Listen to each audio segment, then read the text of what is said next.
Jean-Luc Reichmann parvient encore à être surpris par les connaissances de son champion Émilien dans les 12 coups de midi.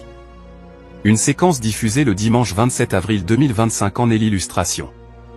En plus d'1 an et demi de présence à la tête des 12 coups de midi, Émilien peut-il encore impressionner Jean-Luc Reichmann?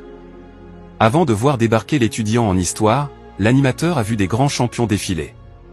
Mais le petit ami de Jessica semble avoir définitivement un coup d'avance dans l'esprit de l'interprète de Léo Mattei. Ce lundi 28 avril 2025, le champion a connu une partie des plus tranquilles.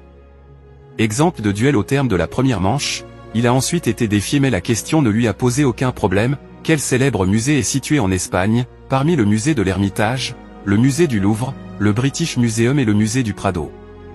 Sur les illustrations, le drapeau espagnol était mis en évidence sur la bonne réponse. Un champion éclectique. En revanche, le maître des maîtres de midi n'est pas parvenu à enchaîner un nouveau coup de maître. Il n'a donc pas été autorisé à faire de propositions derrière l'étoile mystérieuse. La veille, lors de l'épreuve du coup fatal, Émilien ne s'est pas fait prier pour narguer l'animateur des 12 coups de midi. Alors que ce dernier l'a mis au défi avec une question relevée, celle-là, si vous la sortez.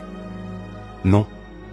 Vous ne l'aurez pas, son champion l'a fait mentir et répondu, Andrew Ridgeley, à la question, avec qui George Michael formait-il le duo âme.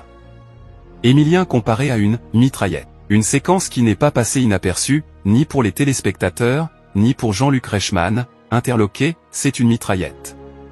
C'est dingue. Les exploits d'Émilien sont à retrouver tous les jours sans exception à 11h55 sur TF1. Sa cagnotte s'élève provisoirement à plus de 2,3 millions d'euros.